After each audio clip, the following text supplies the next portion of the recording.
they say all men are created equal. Shaq Master! I pull out the Glock. Full of suffering, succotash, son. It's one of your nuts hanging out of your shorts. Real glass! You have a father, but your father's dead. Hello everyone, welcome back to the Too Sweet podcast with Lucy and Estelle. And oh my god, it's like a week until Forbidden Door, and I'm feeling like time is an illusion, and I can't believe it. The fits are being planned, the schedules are being planned, it's all go. And yeah, this was our last Dynamite until, not the last Dynamite, but last Dynamite until they get into the UK. So next Dynamite's going to be in Glasgow. So that's going to be fun. A few fun matches for that we'll plan tonight. And then Forbidden Door next Sunday. So Estelle, how are you feeling? I can't remember whether we discussed this on the podcast or over text, but I'm sorry if I'm repeating myself. You'll have to let me know whether I said this last week on the podcast. But just surreal, and like it's just here all of a sudden. It's just in my lap, and it's just here, and I don't know. It's just weird. Like it really does feel like the first year of All In, where I'm excited, but there's not a lot of like build. I also feel like there's not a lot of consequence, which is something I thought about, which I don't think I've told you at all. I was thinking about it last night, how even the first year of All In, and this isn't to say I'm not excited or I'm shitting on it, but the first year of All In, yes, it was thrown together last minute, but the MJF Adam Cole storyline was really scary in regards to you thought they were going to turn on each other. Oh yeah. And obviously the second year was very consequential at the main event with Danielson and Swerve. But this year I'm really excited to see MJF versus Hangman. I'm really excited to see a lot of the matches on the card, and I've had a few hours to like sit on it since watching Dynamite. But I just don't think MJF Hangman has like the same consequence. I'm like, Hangman's a lock-in to win, surely. And even though I'm going to wear a Hangman top and like rep him, as we say, the fits have been planned, I think I'll be cheering for MJF just for like some consequence and just for some chaos, because it just doesn't feel very, unless the lights out match is going to be the final match, because it is lights out. So you'd think maybe that'll be at the end of the night, surely. And maybe that'll send the crowd home happy, because chaos and blood and Tanahashi and Darby Allin, it's just insanity. But yeah, do you get what I mean? It doesn't feel like there's anything where I'm like, oh, who's going to win? I just don't feel like there's going to be any shockers. But maybe that'll lead to me being shocked when I'm there, because, yeah.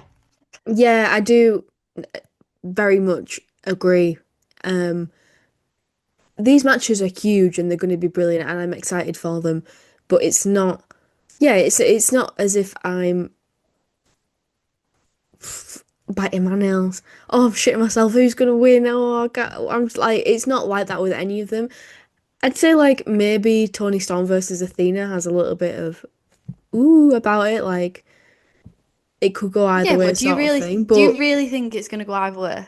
Well, I don't really think that Athena's gonna win. No, but exactly. Yeah, that's the thing. That's what I mean. Like none of them are like. But if it does happen, you'll be absolutely flawed. So, and I think he will do or pull some kind of blinder on us in at least one of the matches.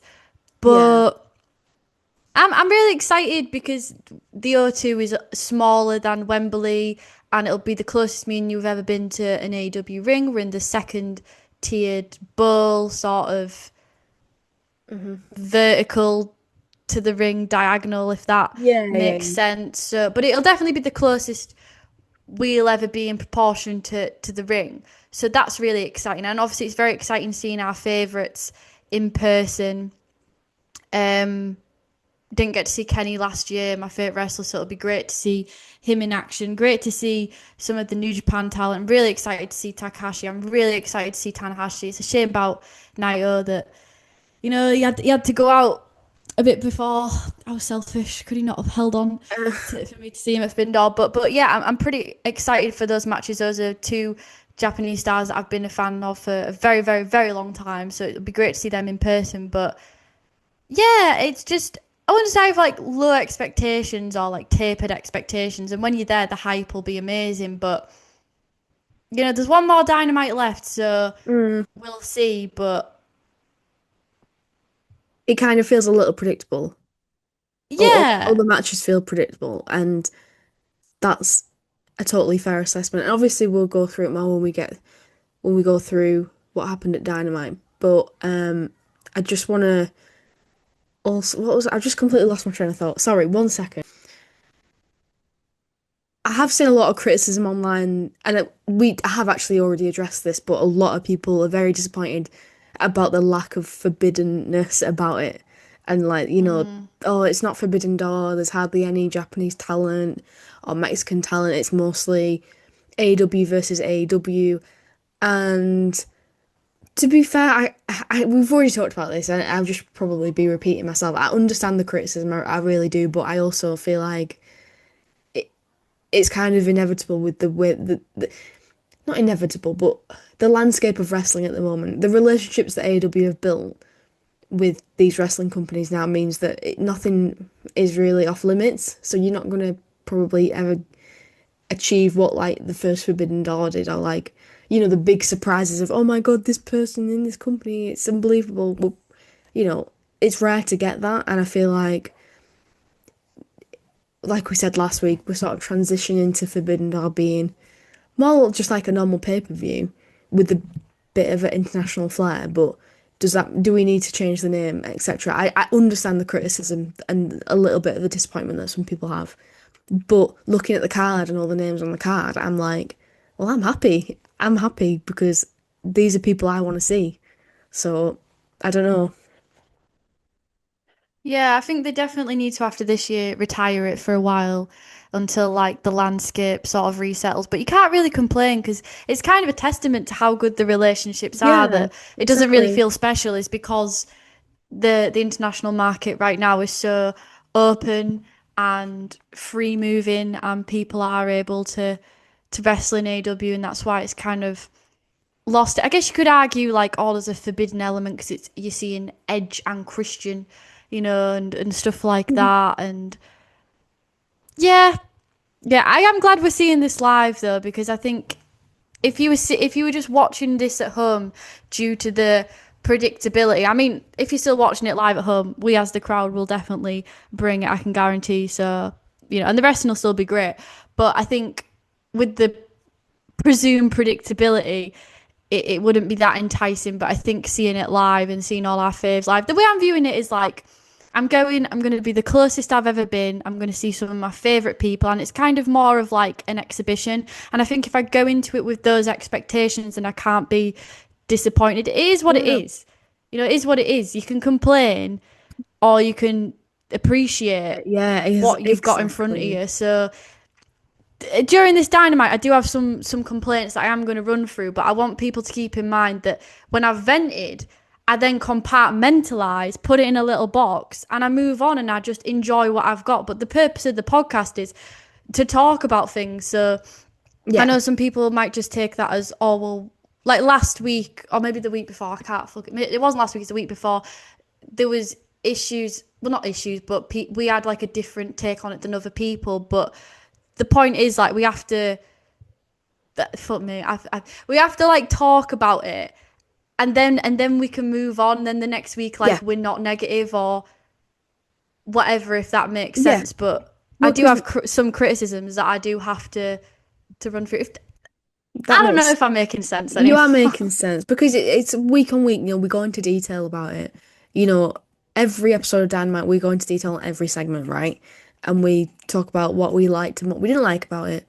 But then, yeah, you can give constructive criticism. We never shit on something for the sake of it. It's always, No. I think we're fairly balanced and we're not overly negative. At least that's what we try and do.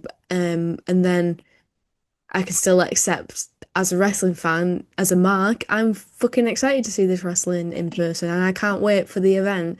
Um, Yeah. no matter what I think of the build, I know that it's going to be exciting and I can trust these wrestlers to put on fantastic matches no matter what the circumstances surrounding it is. So yeah, what you're saying makes complete sense. We sort of we nitpick a little bit and then we move past it. So yeah, that's I don't think that's a bad Can thing. can we do like one bit of news as well before we get into the show? Oh Because yeah. sorry, it was a really loud crow, then it really threw me off. Um, yeah, I want to do like a bit of news. I just want to talk about it and then go into the show because I don't really want to dwell on WWE at the end. But I don't know if you've Yep. heard, but it's reports from Meltzer about TKO and WWE seriously counter programming AEW, which we've known for a while. I mean, talk Hmm. about Forbidden Door, all the shows that are running then.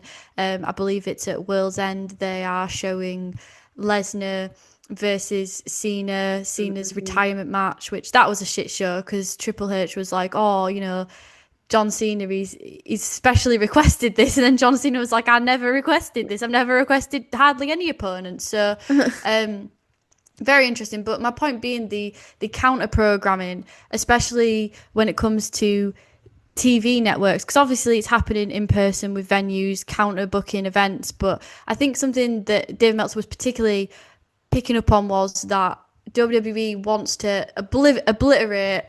I was going to say obliviate. Then, like I'm in Harry Potter, that's playing Hogwarts Legacy for you. They want to get rid of AEW and proposition TNA up as the second American company as a Yeah. subsidy of WWE because it's like they're in control of the Yeah. secondary market and they can kind of bring forward the wrestlers from TNA to WWE, similar to ECW and WWE in the late 90s. And one of the sinister parts about this is, well, there's two parts, but one of the most sinister parts about this is the reason why they want to eliminate AEW is because AEW pays is willing to go against WWE when it comes to competitive salaries, which is a great thing for the wrestlers, and it's also been not just great monetarily, but also for their creativity. If you don't fit into one, you can go to the other. So it's like, if you don't fit into this box, there's something else which, is not great for WWE if they're trying to keep this image of wrestling and keep that ideal of, every wrestler wants to main event WrestleMania in Yeah. Saudi Yeah. Arabia for 3 bloody nights. But it's very sinister that, the motive behind getting rid of AEW would be to not pay wrestlers as much, because the more AEW pays, the tighter the purse strings of WWE, the more cuts that have to go to the roster, and it's like I don't get the WWE fans in general who just want to get rid of AEW. Like me as an AEW fan, I don't want to get rid of WWE. There's things I'd like to change about WWE from a moral and ethical standpoint, but I don't want to get rid of it. I think it serves a purpose for a certain market and a certain Yeah. audience. But if you're like a WWE mark and you're tribalistic and you want to get rid of AEW, it's like you basically just want to fuck over like your favorite wrestlers that may potentially want to move on one day. Yeah. Well, competition benefits everyone. I mean, I know that's such a capitalist myth, but in terms of this, it is true because obviously WWE is then pressured to put on better wrestling and to really compete with AEW because they see it as a threat rather than becoming complacent. And then with that competition becomes more places for people to get jobs and more wrestlers to succeed and TNA to maybe become something which I guess is a like like I'm not saying it would be a good thing for it to be the second or whatever, but which it's obviously not going to be, but you know because WWE feels threatened by AEW, they've got involved with TNA, and now that's popping off a bit more. So that's good for everyone who works there. So you get what I'm saying. Um, Competition is beneficial. So it's just yeah, very very interesting, and it's funny because when it was all in on the same night as some WWE event. I don't even know what. An NXT one, right? Yeah, maybe. A Goldberg, Yeah, Goldberg all something, and that. they had like the whole weekend was just lots and lots of WWE programming was on Netflix and things, but still, I saw a lot of WWE fans that weekend shifting over to AEW just because simply it was better and they enjoyed it more. So I don't know. We'll see how it goes.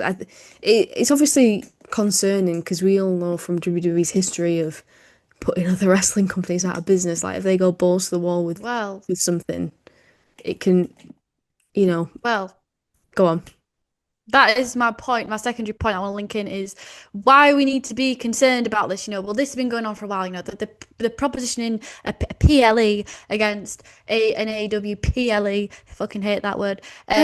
But what is the concern is the overreach that TKO has on television deals, and that's how they want to get them. So AEW right now is with Warner Brothers. Warner Brothers Studios is going to be a split. We still don't really know how that's going to affect AEW. They've obviously got some dealings with HBO Max and Amazon, which is probably their best shot. But what's very concerning is, it's not just where WWE is, it's also where UFC is. And those TV networks are probably signing exclusive deals where, TKO's like, you're not going to put our competition on your TV station, or streaming station. So if Warner Brothers goes bust, where is AEW gonna go? I think it's great that he's managed to get other dealings, like I say, with HBO and especially with Amazon. And I think he really needs to lock in Amazon. But also, what would Amazon say if Mr. WWE, Mr. Nick Khan, comes up and he's like, "Oh, WWE want to come to Amazon Prime, but you need to get rid of AEW." Who do you think Prime is going to be loyalist to? And it is really concerning. And I don't think it's concerning right now. And I don't think it's concerning for the next few years. But if AEW has a year like it had in 2024, where the reputation gets low again and people get the viewership drops again drastically, I do think it's of concern, because if you've already got limited options and then the viewership drops and then people get this idea of, well, AEW sucks, even though AEW really didn't suck. The idea of AEW and the image of AEW sucked last year, but AEW last year was pretty steady. So that's where it's quite concerning, and I do think it's something that is concerning, could potentially be even more concerning. I do think it's something that is definitely on Tony Khan's radar. And WWE, we know, as you said, with WCW and putting other wrestling business, it's in its nature. It's a dog eat dog. It's the XL bully of the wrestling world. Look at the territories, how it fucking ate all those up. And ECW, that's how it works. It is a monopoly.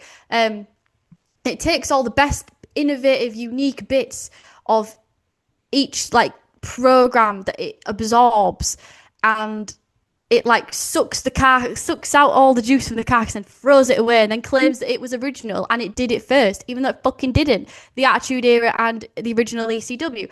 But my point being, we know how vengeful they are. This is definitely a long-term strategy, and I just wanted to bring it up because I think it's something that everyone needs to be aware of, and everyone needs to be supporting AEW. And I know tribalism and AEW cool is cringy, but I think we do need to be rallying and standing up for it where we can, because this is a real slippery slope, I feel like. And yeah, I mean, I don't know, do you think it's worrying? Do you think it could be a legit concern? Or is it scaremongering, fearmongering? I agree with everything that you said. I think it is a concern because, well, of everything that you just said. And if you look back historically, and that's kind of exactly how WWE became the huge, big conglomerate, or whatever you want to call it, that it is today, by those exclusive TV deals. And even way back to the territories, it'd be like, well, you can have the WrestleMania, but you can't, if you show this pay-per-view, if you show Starrcade, you can't have any WWE pay-per-views forever. And it's like, oh, you're backing the TV people into a corner, and making them make the tough decisions. And unfortunately, WWE has all the history behind it, the historical profit and viewership numbers to really put it above AEW in those types of negotiations. So, yeah, it definitely is a concern. If, I know I've just said that it's good, competition is good. It's great that WWE see AEW as a threat and want to better. If they just saw that as a challenge to better their product, it would be great. But they don't. They see it as a chance to kill AEW. You know, like in all the ways that you've just described, and just put it out of business. So, yeah, it is concerning, but it's so difficult to say because history. What like if you learn from history, okay, WWE will probably win the battle, but we're not. It's different. Times are very different now compared to what they were before. Tony Khan's a different kind of person. He's a billionaire, okay, so he's not gonna. I think we're all right in terms of like money, and also it's run by wrestlers and things. It's very different. It's just entirely different the way the whole organization is ran. So we just don't know what's going to happen. But I think you're right. We just need to support where we can, and just be aware of just the risks, I guess. It's also quite delusional, isn't it? Because it's like, do they really think? And I don't think. I think it's all money based. I think it's all these people are being paid too much. We want as much money as possible. We want to charge people £500 for a ticket. You know, that's what it's all about. The fat cats in the big suits, you know, having all the milk, having all the money. That's what it's all about. It's about billionaires, about the 1%. It's all a fucking microcosm for the world. But you know, it could be argued that perhaps WWE is so fucking delusional that thinks if it crushes AEW, the AEW fans will watch WWE. I will never, ever watch WWE out of principle. I will go out. You know what? If they run AEW out of business, I will go out and protest. I will go to like every indie local show I can to support out of principle. It's ridiculous. Do you think we're all going to turn and go and watch TNA every week as our new weekly programming? It's delusional. Oh, yeah. Do you know what? Like, you know what, WWE, you've got me. You are the superior product. Let me fucking turn on Jelly Roll and Logan Paul at Saudi Arabia over Kenny Omega versus Kazuchika Okada. My God. But then what if they sign Kenny Omega and Kazuchika Okada because they can't work anywhere else? And what? I just don't. I don't know. That isn't that to me just doesn't exist. Doesn't bear thinking about. No, that's not going to happen. The revolution never dies. I feel like AEW could lose all its TV deals, right? And it still exists in some form.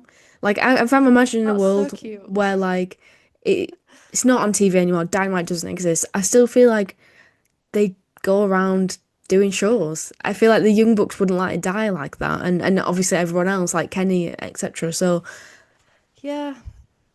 I just don't think that'll happen. I just can't, unless it gets to a point where these people will retire, and we're talking like 10, 15, 20 years down the line, and they're like, okay, it's time to call it a day. Fair enough. You know, I just don't think that these people would let it happen. I feel like there's so many passionate people in AEW that they just won't let that happen. That is true, but yeah, for right now, like the immediate years, like the next few years, I don't have any concerns, but wrestling could flip on a dime. WWE could become quite unpopular and lose. I don't think it'll ever sink, but it could lose a lot of its viewership within the next few years as the novelty sort of wears off. We'll see. We'll see what happens. Yeah, it's difficult to predict, but just definitely something to be aware of. So now, shall we go into the show? Let's do what we've come here to do. Let's talk about Dynamite. I like to procrastinate, though. I like to like dip my feet in the water and slowly sink in. It's good to get that stuff out the way first, and you know, get into it, get passionate and riled up, and then talk That's about what Dynamite. it is. That's what it is. Okay, so MJF came out and commentary talked about how Briscoe had sustained injuries that meant he couldn't travel. Max was sporting the CMLL World Light Heavyweight title, and Hangman came out and we sort of had a verbal sparring promo between them both. Tensions were high. Very high. Very high. I also, again, just a small detail, but I liked how this was a very biblical, poetic promo. Like, they really honed in on that. They were like, Catholicism, religion, that's the theme. And MJF, Yeah. he's been sporting a lot of black, like muted tones when he was with the Hurt Syndicate with, like, you know, the velvet suits and the fitted suits and what have you. But tonight he was in a blazing red jacket, and it was almost like the devil. symbolic of him being the devil. Exactly. And I was like, he so thought of that. He so thought of that Definitely. when he put that on. Yeah, It's all in the definitely. details, baby. The devil's in the details. No. Yeah, there was a lot of biblical references in this. Absolutely. MJF, I'm not the problem, you are. And this is like the crux of why MJF hates Hangman so much. It all comes down to authenticity, yes, which they circled back to, and who's the coward. That's the trigger word, right? But what I think MJF can't get past is Hangman's done some pretty fucked up shit. Some fucked up shit, right? But why did the audience absolve Hangman of his sins, but not MJF? And we know MJF is a fearful avoidant, baby. All he wants is to be loved, but he'll never admit it. And I think that's the crux of it, is he can't get past why the audience can forgive Hangman. So it's like, fine, if you're not going to forgive me, I'll become the fucking devil and I will be the bad guy and I'll play the bad guy. But I thought it was really, really cool how, like, the psychology of it played out in this, because if you read between the lines, you could see the vulnerability of Max's character, like him referencing him, like, growing up and getting the shit beaten out of him and how that shaped him. And so I thought that was nice. Yeah, and Hangman really read him for filth, to be fair. Like, Hangman was pointing out his insecurities and all his flaws, and they sort of flipped it on its head, where it was Max trying to make Hangman, like, make the match official without him having to cash it in his briefcase. But then, you know, as in, like, Max was trying to rile him up, make him angry so that he'd make the match, but then they flipped it on its head so that it was Hangman who actually riled Max up enough to make him cash it in and just do the match. So it's sort of like it's like psychological warfare between them. Like, I'm gonna make you do something you don't want to do, and yeah, I think that Max just, yeah, like you said, just seemed quite vulnerable. He was trying to put on his tough man persona and be irritating and be a little shit like he always is, but Hangman just got underneath his skin. What did he call him? An incel? Did he call him an incel? Yeah, and also, you're a weak, sad alcohol. No, that was Max to Hangman. You're not a god, you're a weak, sad, alcoholic boy. And yeah, he was like, I'm not going to feed into, like, your incel, grandiose sort of complex. So Yeah. But I feel like as well, Yeah. because it's kind of like Hangman's always been called, that's what people have always said to him, oh, you're a depressed alcoholic, you asshole. People always say that to him, and I feel like he's used to it, and he's just kind of like, well, yeah, I know. And what? I've accepted my flaws, and that is part of who I am. Whereas, so that's why it didn't affect him, whereas MJF being called an insecure, gutless coward, he couldn't take that because he hasn't accepted that about himself. He doesn't believe he is a coward. So then that made him want to prove that he's not. So yeah, Hangman basically just successfully rage baited him into using the contract. yeah, and that's the other crux of it, is Hangman taking accountability and MJF not. And it's almost like they've gone through similar stuff, but Hangman's been able to close out the cycle, because the Hangman of old probably would have been baited into just, you know, agreeing to a match in, like, the heat of the moment. But, you know, he's not in that era anymore. So yeah, MJF did cash the contract in after being called a coward, which means that both Athena and MJF have cashed in their contracts. So we've now got both contracts cashed in, which was another one of my issues, like nitpicky issues, as I alluded to at the start, was that a lot of things that I thought, and maybe it's me as a fan, I had unrealistic expectations.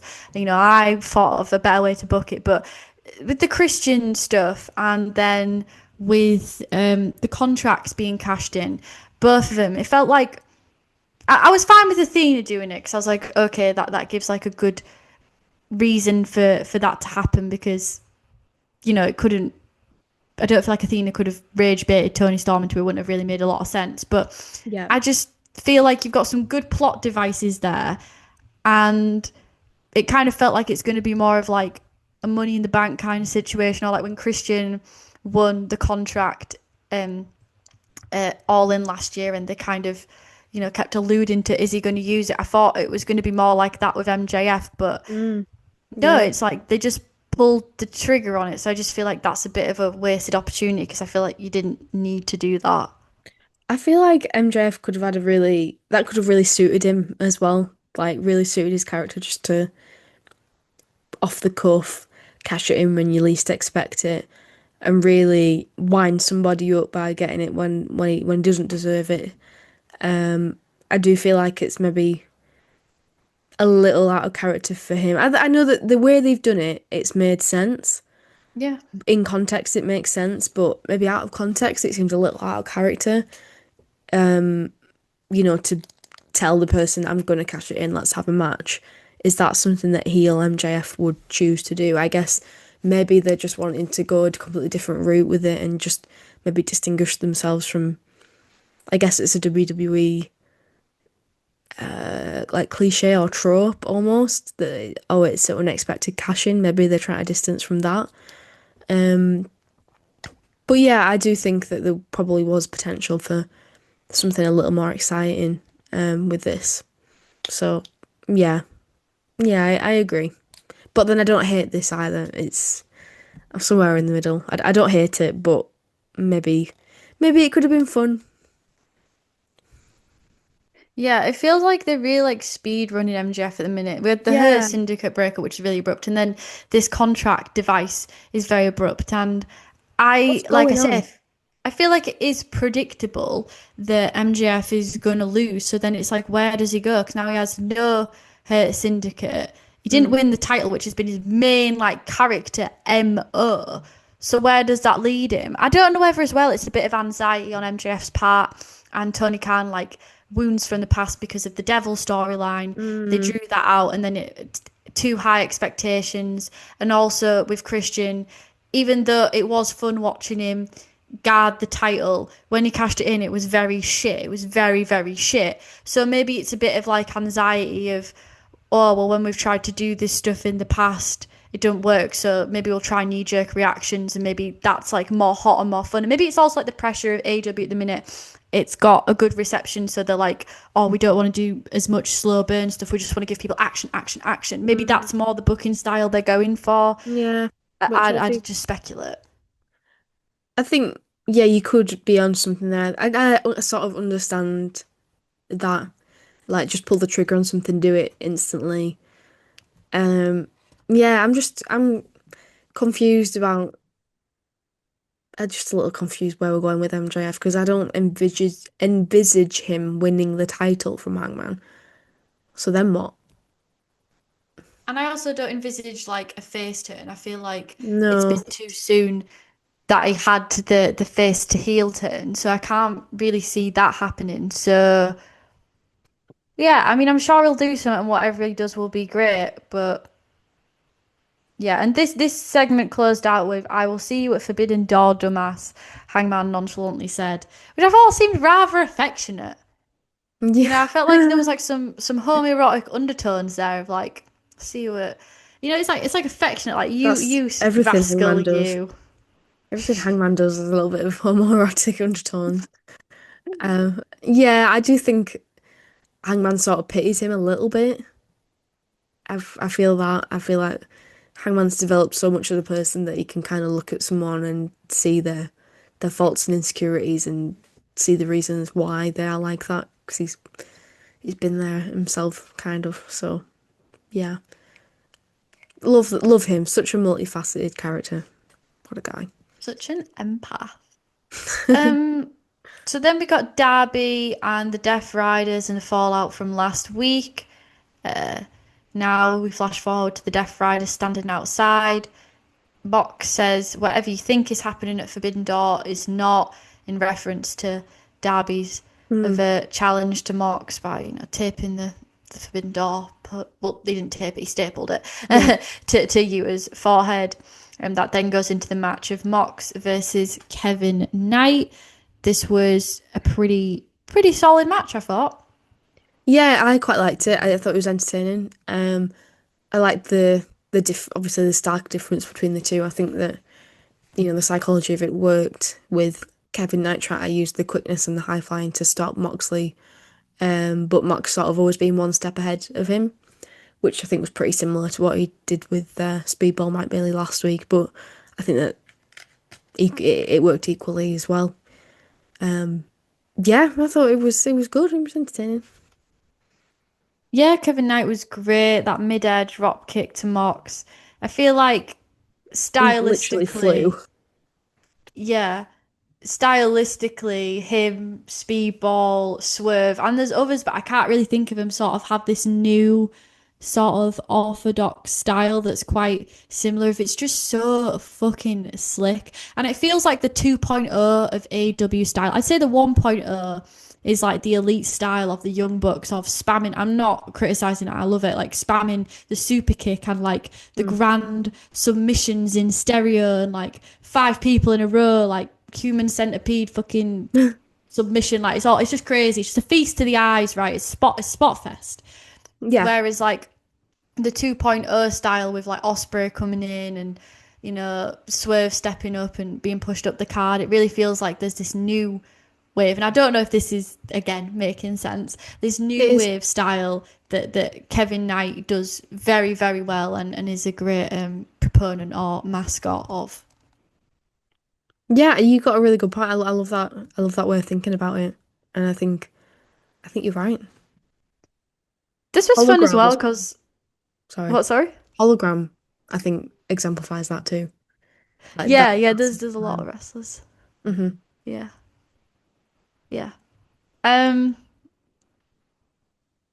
So yeah, I liked how Moxley was getting cheered. That was a fun little dynamic. Yeah, we had the Let's Go Moxley Utah Sucks. Yeah, Cincinnati. I have to think that it must be quite terrible to be a Utah fan. I used to think that it was the worst to be a Jay White fan, but especially with the ending, I'm like, do you know what? I'm so glad I'm not like deep into it. Like I don't hate him. I don't dislike him. I don't mind him. I like him. I'd like to see him reach up to his potential, but I'm not like a fan of him. And I'm really happy that I'm not, because I just feel like that's just heartbreak, man. That's just heartbreak after heartbreak. It must be rough. Are you talking about Utah?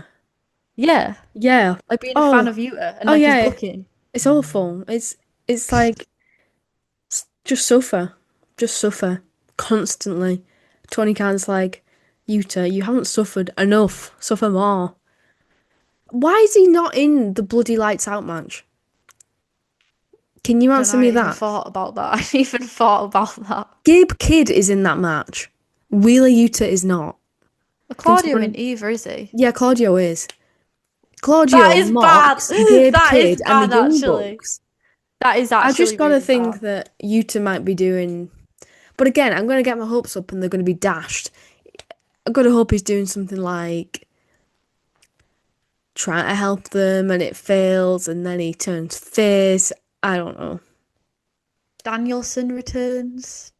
Yeah. Maybe helps him help the faces win.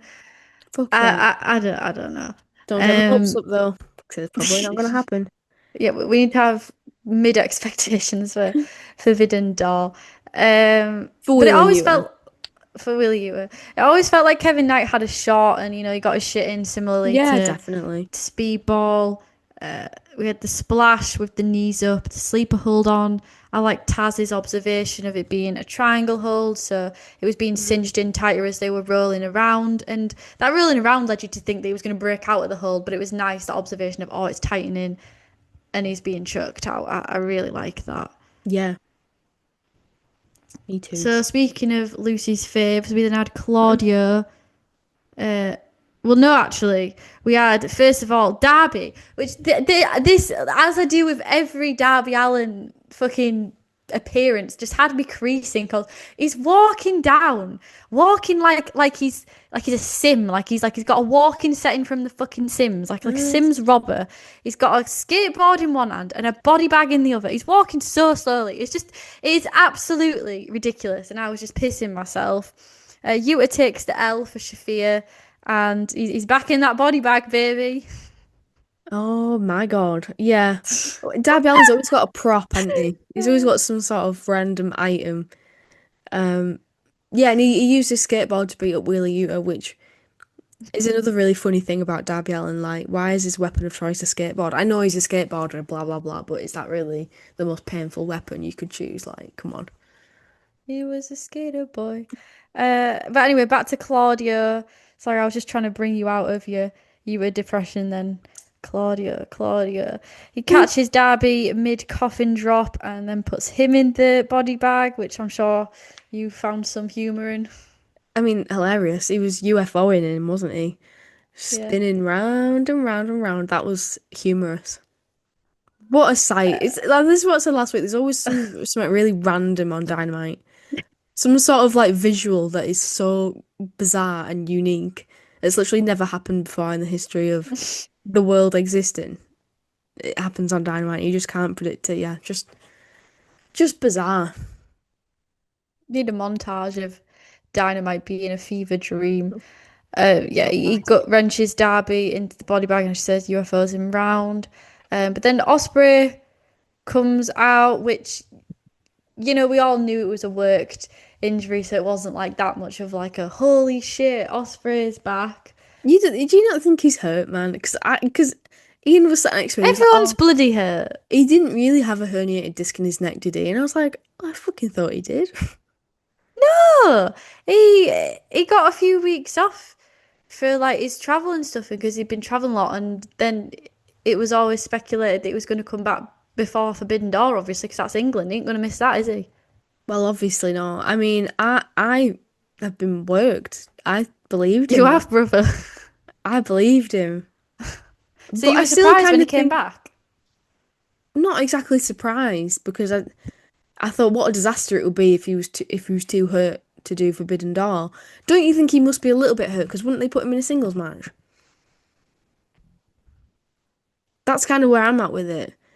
I'm kind of thinking, why all these injured people have been shoved into this massive multi-man match where they can probably get away with not doing many nasty bumps. It's more just like, oh, we'll get some, I don't know, thumbtacks in your back or whatever. That's kind of the way I'm looking at it. I do think there's a chance he could be at least a little hurt. Yeah, I mean, because if you've got Ospreay in the UK, surely you want him to do a one-on-one match. But yeah, I mean, it's not out of the question that he's like a little bit banged up because he had to get rest because he's banged up. But I didn't think he had like a specific. Yeah, you don't know, not a herniated disc. What a match to be in as well. Like in kayfabe, I'll put all these fucked up people. Yeah, I mean, lights out death match. Tanahashi with his knees that are made out of like cheese strings. Poor Tanahashi. I saw a tweet and it was like, somehow Darby Allin is the healthiest person in this match. Oh, hilarious. And Claudio also coming back from his worked injury. And it was Ospreay, then he announced, you get your friends, I'll get mine. Lights out steel cage match. Which, my first reaction to this was like, because I saw every match that had been announced on social media before I watched Dynamite. So it wasn't like when I was watching in real time, like my hype wasn't real because I'd already seen it. But when I first saw the graphic for this, I wasn't like, I was like, oh. And like, it does make sense because, yeah, like there's a lot of people that maybe you want to protect. You don't want them in, I mean, a dangerous match, but this will still be a dangerous match. But there's a lot of people in this where I would have preferred to have seen him not in an 8-man. Like, I would have preferred to have seen him have a one-on-one. Yeah. But I guess, like, it is better because, like, you're going to see more people you might not have been able to see all these people, otherwise they might not have all fit onto the card. But I can't lie, like I was like a little bit disappointed because during the first year of All In, Kenny was in a multi, and like second year obviously was out injured, so I really wanted to see him in a one-on-one. Yeah. I do feel like doing the proper Okada Kenny match would have been more ideal. Tanahashi, I get it, like you want to protect him, but I think like if they'd have done it, if he'd have feuded with someone that could have protected him or had more of like, I don't want to say a comedy element, more an entertainment element, like MJF. MJF could have protected him because MJF doesn't have like that super high flying spot style. Like he can edit and adjust. I feel like that's kind of more where my expectations were, and Darby and Mox kind of having it out with each other because I feel like again this isn't going to be the end of Darby Mox. I feel like this is like, oh, we're going to do a multi and then we'll do Darby Mox one-on-one. That to me is what this is leading to. So I don't hate, and when I'm there I'll be absolutely hyped and I'll be loving it. Like I say, I can compartmentalize my feelings, but my initial feelings weren't I wasn't like, oh my god, this is so cool. Like I was just like, why? I have to be honest. Yeah, same. And I think it just doesn't help how rushed and randomly put together it seemed. Like It's so random. it is very, very random. Just like I don't even know where Golden Lovers have come from. I don't know why they're I'm in kind of there. hyped for Ibushi though. No, I saw him on the No, graphic. I was don't like, do you mean know as in what? like, oh, why are they in the match? I mean more like, why? Like, what's the story? When did they get added to this match? Or why were they added to this match? Is kind of the way what I mean. I'm buzzing, but I don't understand where they've come from. Oh, I don't either. I don't understand any of it, but I'm just gonna rock up. I'm gonna have some wine. I'm gonna cheer very loudly, boo very loudly if anyone that I really don't like comes on, and just try to. I was going to try to enjoy it. Shut up. Try to enjoy it. And What you want about try to? down. Oh, I have to force myself to enjoy. Shut up. What you want about? You know what I mean? I'm just Yeah, going I know what you like mean. a fun mindset, Think but less, feel more. think less, feel more. But initially, I was thinking, this don't make no sense. I just feel like maybe there's been a little bit of reshuffling just due to injuries and things and just people not being 100% and wanting these people on the card, wanting it to feel a little bit more forbidden so then we get some Japanese talent in here. Yeah, that's kind of the way I'm looking at it. I, I don't know. I'm excited. I'm excited because, Claudio and John Moxley are in it and fucking Kenny Omega, like, that's insane. Tanahashi, obviously. But it does feel a little bit like, yeah, the big people, Omega and Osprey in particular, are getting a little bit lost in this big match, like as in lots of people involved in the match. So I don't really know where I stand with it. Yeah.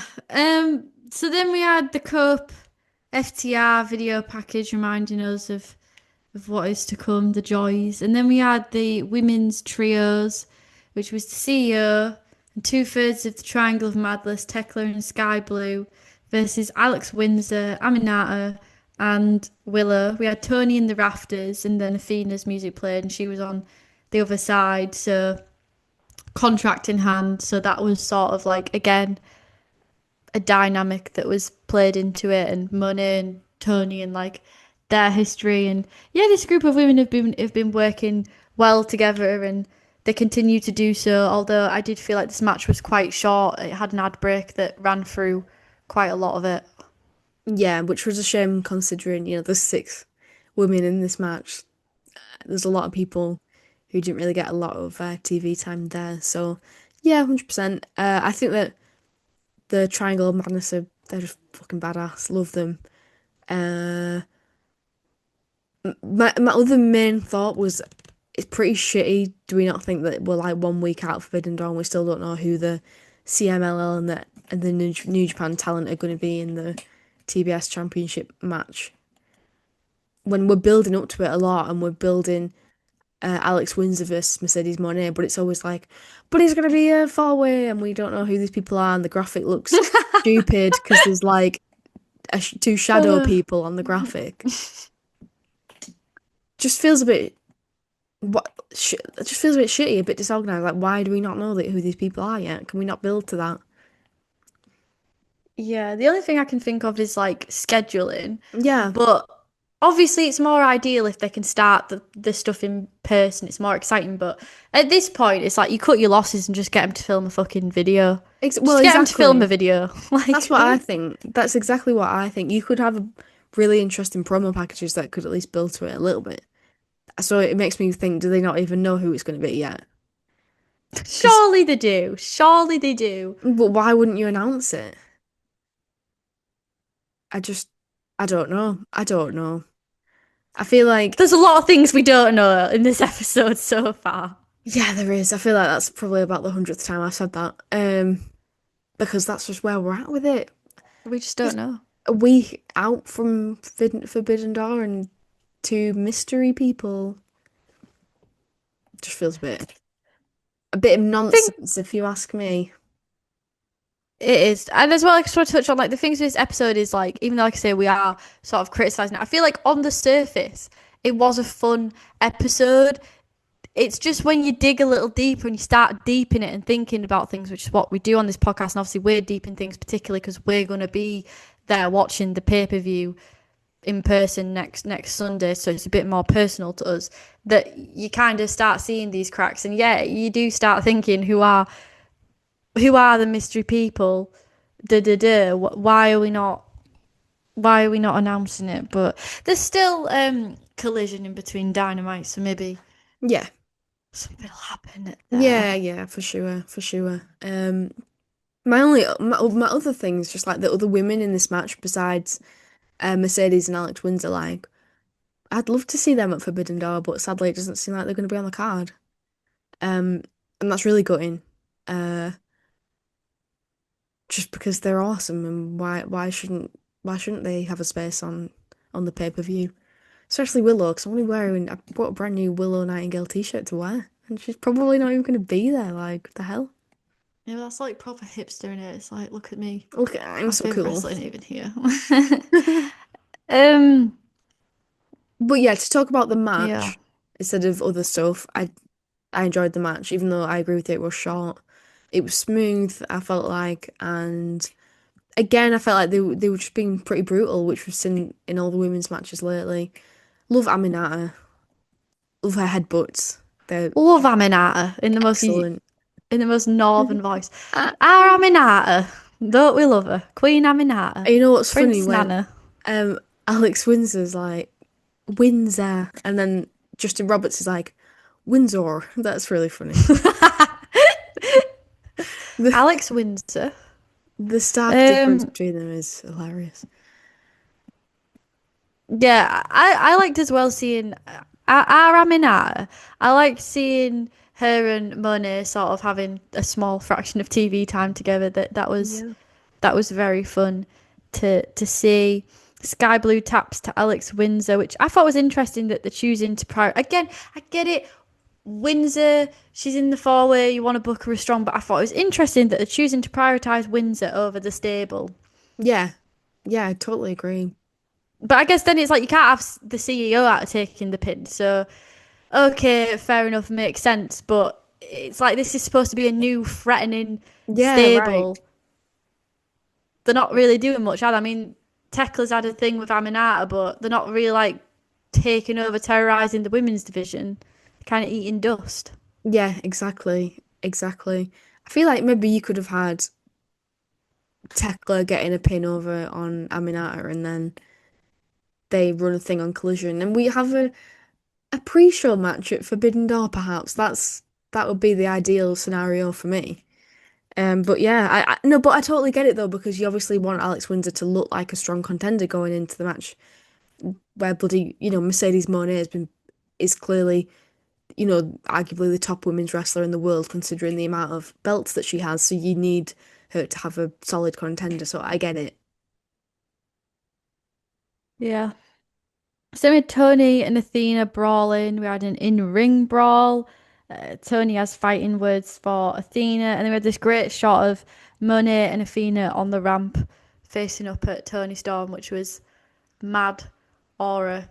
Yeah, And absolutely. I really like that. I really like that the Monet thread keeps burning, and that Tony is continuously propositioned up like the world's women's title is propositioned up as the title, and she is the woman, and that's pretty cool. So yeah, that. I don't And know then what else they to say. made a tag team match for Dynamite in Glasgow with Alex Windsor and Tony Storm versus Athena and Mercedes. So that'll bang. They're making me want to buy a ticket, man, but I can't. I can't. I physically can't, but it's making me want to. Yeah. So then we had Osprey and Renee. Which was this part was hilarious because it's like Tony Khan, he had no idea. I just went on a mad one. He got on the phone with New Japan, and then yeah, it was Osprey, Darby, to be announced. The rest, but then they later were announced. With Tanahashi, Renee brought up his injury, and Osprey says really quietly that he's fine, and he requests an audience with Mox in Glasgow. So that's another interesting little thing that the Glaswegians and all those travelling up to that region, lol that rhymed, will get. Yeah, as well, because in this segment he was like, "Oh, I've just rang up my old boss from New Japan, and I said, you got to finish off your run. You got to do your retirement run right. So why don't you join me in this match?" Basically, which was funny. It's very, was it? Is it hapdash? Is that a word? The way this match has been put together just feels very. I don't know if that's a word. I've just made it up. I feel like it's like a word. It's a sentiment. The sentiment You know is what I mean? familiar. You know what I Thrown mean? together. Yeah. That. So speaking of thrown together, next we had Cope versus Stoke. This was um Oh my. this was very WWE, I thought. Yeah, it was. This was giving shades of like, you know, Copeland as Edge and like all of his training in WWE and like his time there. I feel like it really shone in this match. I don't hate fun. I didn't hate this right because it was funny. It was entertaining, but like I don't know. It didn't like set my world on fire. I didn't really see many people like hyping it up online. Like, oh, this was like a great viral moment, and it just went down how you thought it was going to go down, I'm pretty but sure in we a predicted exactly what was going to happen last week, like almost scene for scene. yeah, but in almost like an even dafter way than you thought possible. Because I thought he was just going to absolutely pummel him, and then he'd be like, "Oh, FTR, come out!" But he was dragged by security, which was quite funny. Because he like ran back, and the security pulled him into the ring. He then gave a pitiful spear, and Cope kind of entertained his offense. Then he tried to escape through the crowd, and he started asking the crowd what they think of him. I Oh, think that asked a amused me. woman That if amused me. she wanted to date him or something. Yeah, and she was like, "Is that a serious question?" And he was like, "Yeah," and she was like, "Not in a million years."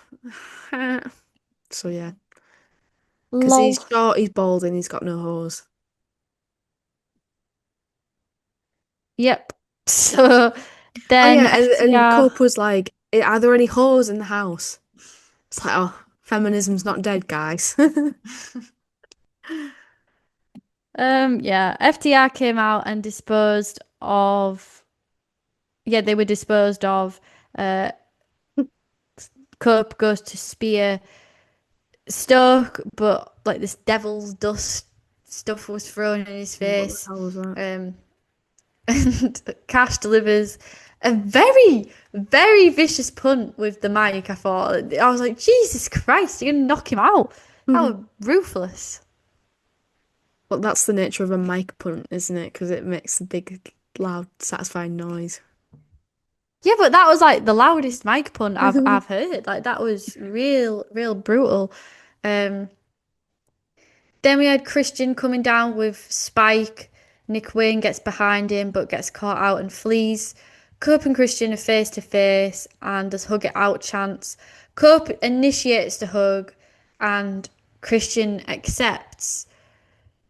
So my yeah, I mean, I didn't God. predict this. I didn't predict this. He found himself, guys. He found himself bloody fast, didn't he? Jesus Christ. Yeah. Do you think Yeah, he has this found himself? Is it all a ploy?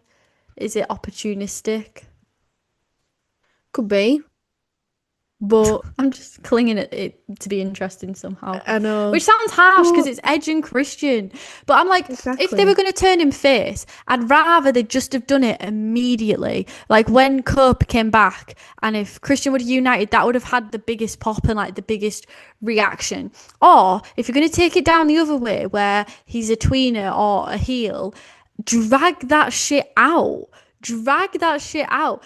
Don't do the in between thing that you've done here because it just, to me, you've lost the reaction and the shock because it was Mm. predictable, but then like you've also muddied it. It didn't give what it needed to give. It didn't feel like the huge big moment that it should have done. Um, but I think that when they do tag at Forbidden Door, I think that'll feel big. Oh yeah, absolutely. And I feel like kind of blessed that we're gonna be there to witness that, and I feel like I think it'll be a good match again against Nick Wayne and Kip Sabian. I think there's a potential for some good stories with that as well. I saw someone say that it's the perfect opportunity for Jurassic Express to come back. Oh God, can you imagine, please? Would love that.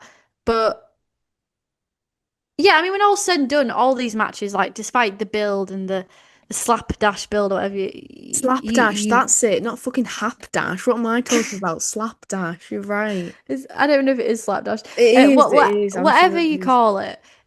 When all is said and done and you're there, and afterwards the buzz from the matches will be peak, and you'll forget about all this. But in this moment, I'm not forgetting about all this because I'm living it. Yeah. So yeah, I agree. The match will be great, but I do just think it was a weird way to go about it It and was pull the trigger. it was weird. It was weird.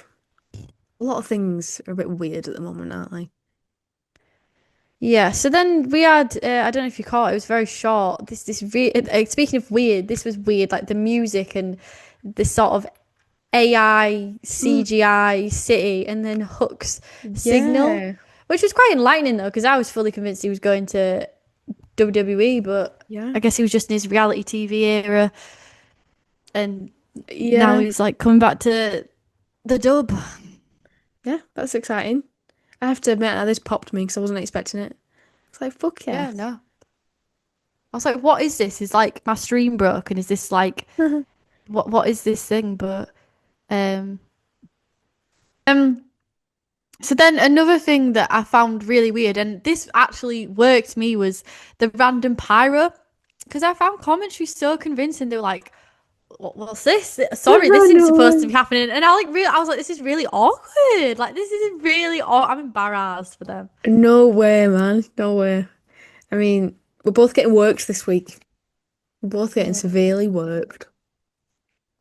Um no music, and the Young Bucks came out. This is actually just a botched Young Bucks entrance.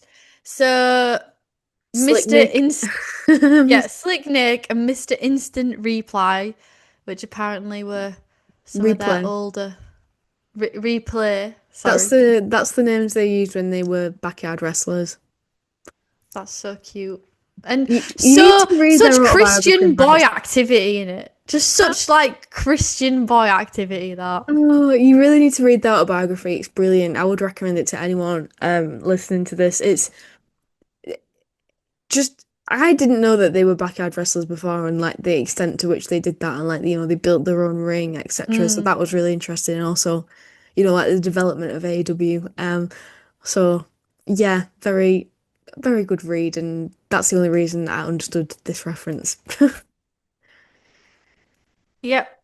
So then we had them with Kyle Fletcher and Josh Alexander against Brody King, Hologram, Ishii, and Takahashi. So we did sort of get more of that Japanese flair, and also Kyle Fletcher will be defending the TNT title against Takahashi, which I said I'm very excited about. And I think that match will absolutely bang in ring. I think it has potential to be like match of the night or definitely up there because these two can fucking go. And I just hope they get a decent amount of time because they could do quite a lot.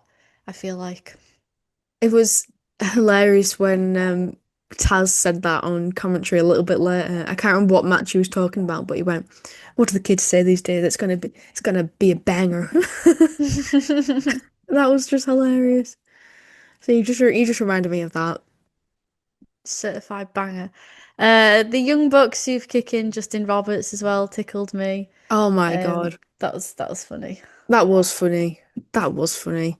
And then, bless him, Tony Schiavone is so cute. He was like, I've just been told I've got to do ring announcing. I've not done ring announce on TBS since 1989. Bless him.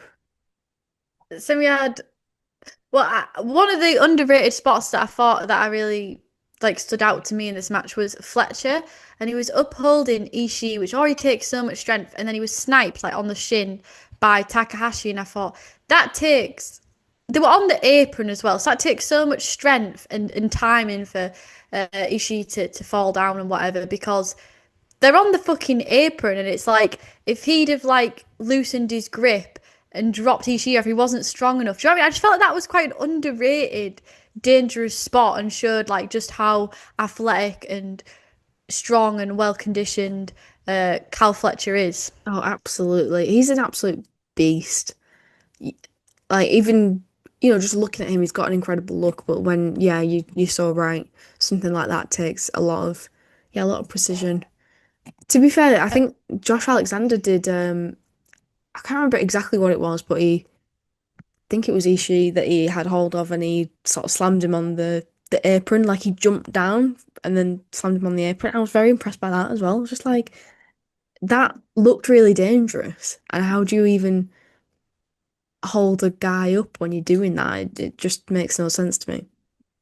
Yeah, and a bit later as well, Cal Fletcher did the TK driver Yeah. with, I believe it was Nick Jackson. So you had Brody King up, that time. So again, holding up a very big man, which Yeah. takes sheer power. And me and Lucy used to doubt Cal Fletcher. People would be like, Cal Fletcher is the next world champion. I'm like, the next world champion? What are you on about? Like, you daft. You bloody daft. And now I'm like, I don't know nothing.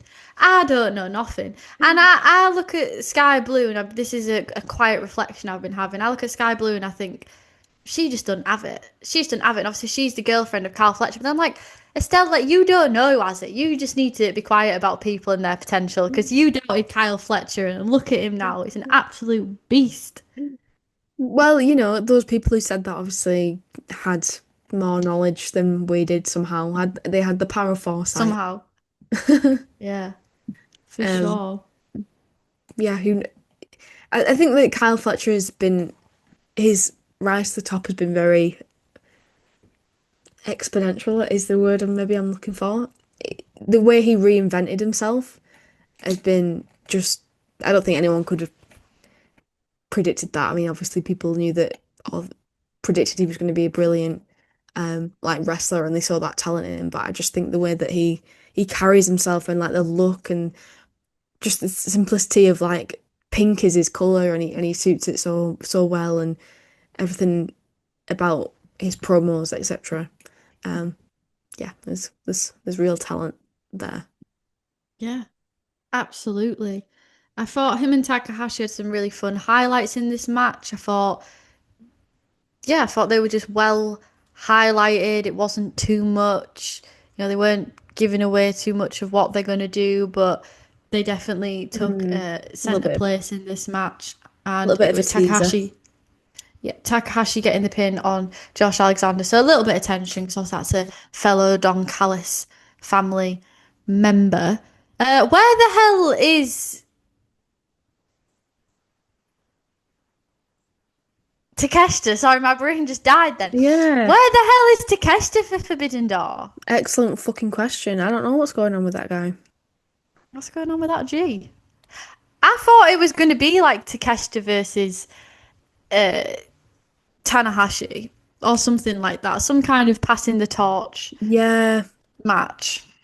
I guess that's sort of why some people are disappointed that like pretty much every match has AEW in it. There's no sort of obviously Takeshita is still AEW, but you don't yeah, that would be more of a passionate passing of the torch in a between two Japanese wrestlers and like New Japan sort of feels more prominent there, but we don't really have that. That would have been a really great addition to the card. So yeah, I don't know what's going on with him. I don't know. Then we had Renee with Swerve, who was also asked if he's medically clear. Swerve says he'll push through, and then he basically had an aura off with Okada, who comes out and he goes, "You may as well give up." Swerve just goes, "Whose house?" Okada goes, "Bitch," and then he gets pushed, and the crowd goes wild. Love what these two are doing. 10 out Oh of 10, my no God. notes. It's simple but effective, baby. It's just, like you said, it's just the aura. It just speaks for itself. And to be fair, like, Swerve barely spoke at all. The fans were doing all the speaking for him. They were red hot for him. Absolutely. Then we had Alicia asking the Death Riders and mainly Mox who his teammates are. And this was hilarious because Mox was just in disbelief about Tanahashi. He was like, Yeah, Tanahashi? Really? So that was pretty funny. yeah, that was. And then he was like, "Oh well, okay, I see how it is." And he was like, it was like the extras dressing room, and then the camera panned round, and the Young Bucks were just sat there, which was funny. Yeah, also hilarious. So clearly that well, not clearly, we know that then led into the later match announcement, which Shivani announced. The Death Riders, Gabe Kidd, Young Bucks versus Darby Allin, Tanahashi, Ospreay, Omega, and Ibushi, which is a right group of people. It's like at the end of the night when the nightclub lights come on and there's just an absolute fucking shit show of people there. That's what this is giving. And then Cup Yeah. Christian versus Nick Wayne and Kip Sabian, which I just hope like Cope and Christian don't absolutely glaze Nick and Kip. Yeah, I don't think I don't think they will. I think there'll be a bit of heat because they've Mama been Wayne, get your ass out there. yes, exactly, and they've been really nasty to Christians. So I do think that we'll get tastes of that.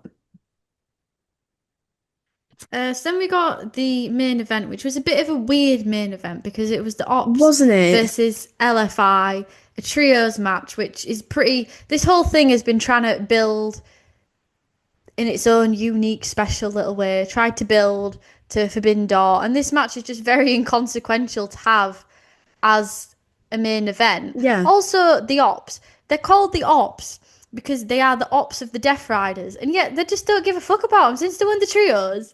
They just don't give a fuck. Yeah, they're not interested, are they? I do wonder why this was the main event. Were the titles even on the line? I'm pretty sure the trios were, yeah. Right, okay. I feel like that wasn't made a big enough deal of, to be fair. Because that being main event, okay, yeah, that makes sense because it's the championship match. But I feel like I didn't get that impression that it felt like a high stakes match. I feel like the tag match we had before it would have been better as the main event. I was just so confused. Yeah, so they kept playing up Joe's injury, him not being 100%. He was out the gate quite strong, guns blazing. I thought Roosh continued to be a gift. I thought Hobbs continued to be a gift. Those power slams were Yeah. nasty. And it was a Kikina clutch on Dralistico for the win.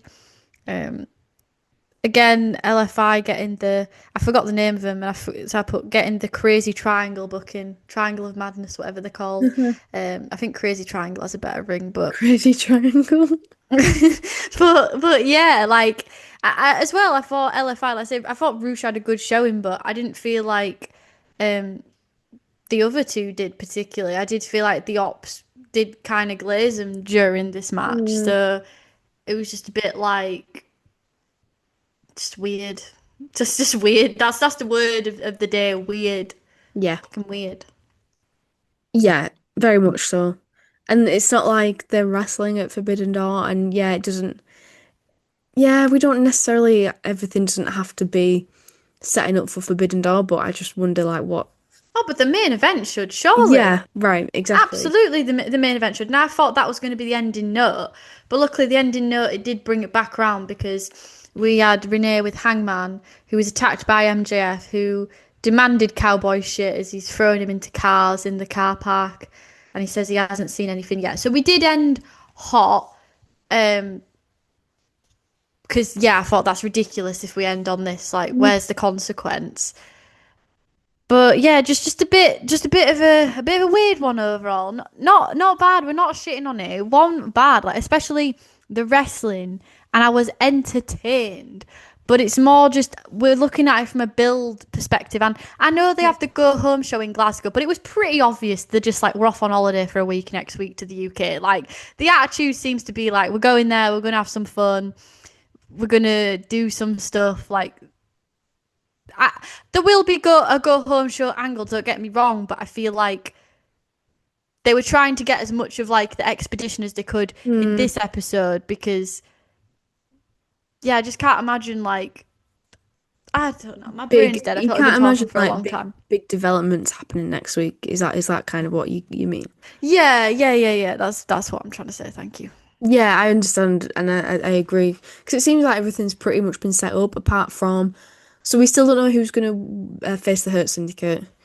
We're going to find out on Collision who's going to face Zack Sabre Jr. for the IWGP World Heavyweight Championship, which, by the way, I am so fucking excited. Oh my God. If Nigel McGuinness wins that, I'm going to piss my pants. So yeah, very excited about that. But that's not even going to be on Dynamite. That's going to be on Collision, so that's whatever. So yeah, I know what you're saying. The next week's Dynamite is probably just going to be just try to build tensions even more without much probably story development because we've covered a lot of ground in that sense tonight. But it felt, I think, for that reason, some of it felt a bit rushed. Like putting together the lights out match was a bit confusing and what's the word? Slapdash. Hap dash slap dash. Hap So slap, yeah. dash hap. Not helpful. Not helpful at all. Slash. So yeah, I mean, where are we looking at for a rating? I think 7.5 because like it gave what it gave this episode. Doing your homework last minute. Like, do you know what? Yeah, you did your homework. You passed. You're not going to get a detention, but you're not getting an A+ from me. I can tell you didn't look at all the extra material. You didn't do the extra reading. You didn't, you didn't do all that. You've sort of rushed this in break period before the lesson type of situation. Yeah, I know what you mean. I know exactly what you mean.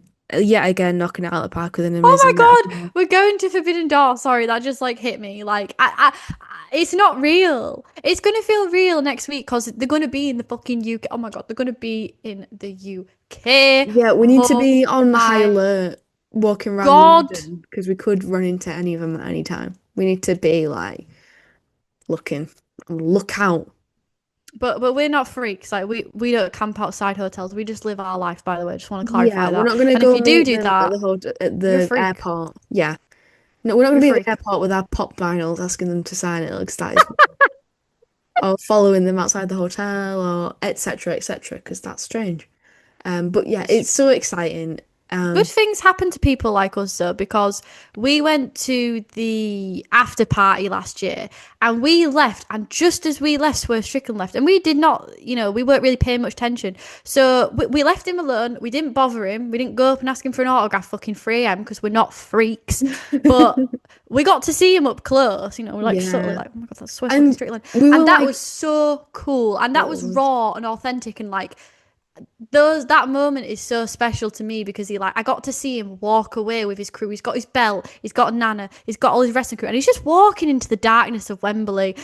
It was so cool. Like, that was so cool, and that's enough for me. I don't need to be up in people's grills. Exactly. And it was funny as well because we were walking we were just trying to get where we were going. I think our directions weren't very good. Mackey's.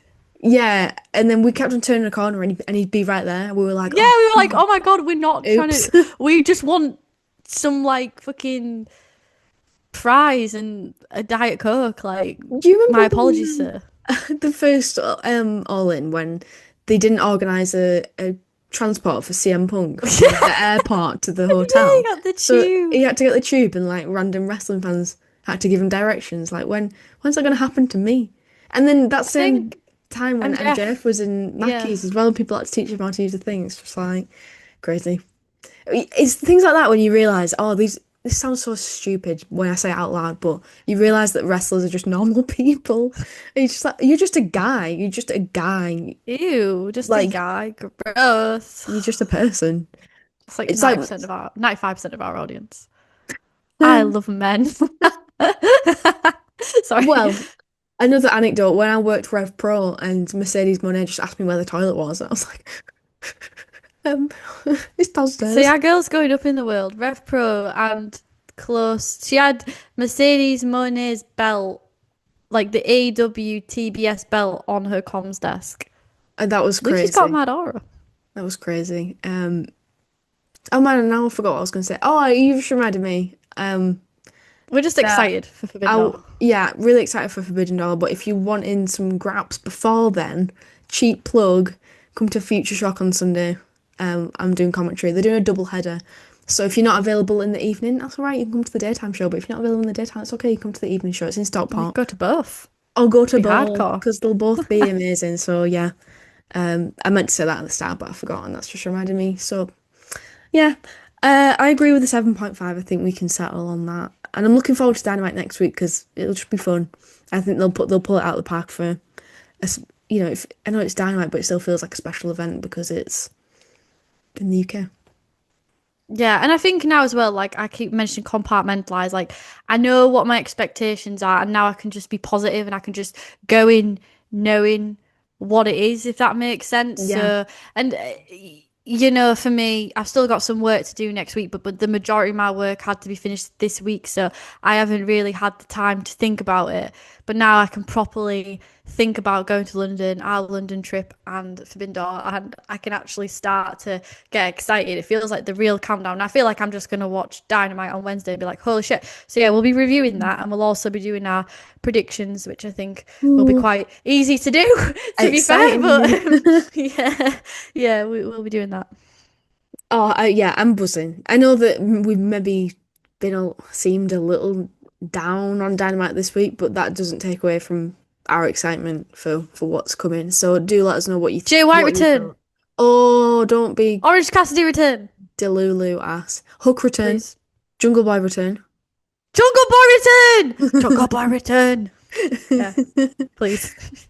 Manifesting, talking these things into existence. So let us know if you agree or disagree with our feedback this week for Dynamite. Let us know if you're excited for Forbidden Door. What do you think about the build if you're not going? I'm curious to know, like, for people who haven't got that excitement of seeing it in real life. Are you excited? Let us know if you are going, what you think. So yeah. I've loved having a swingy chair. Ooh, Don't normally have one. It's fun. It's fun. If you're listening on Spotify, make sure to rate and follow. And for the sake of people who aren't watching, we're just swinging around in our swingy chairs right now. And don't forget to subscribe as well if you haven't already, because we're still really close to 900 subs, and we're just No, we're not. We're close to 1,000, aren't we? no 900. Oh, 900. Yeah. We'll surpass that. We'll surpass that with Forbidden Door. Manifest that for us. Manifest that. Yeah, hell yeah. And hopefully we're gonna. We'll talk about this next week, but hopefully we're gonna get a vlog up from Forbidden Door as well. So you don't want to miss that. So make sure you do subscribe. And as always, thank you so much for listening. I must bid you adieu, goodbye, and good night, bang! I wish you died in the womb!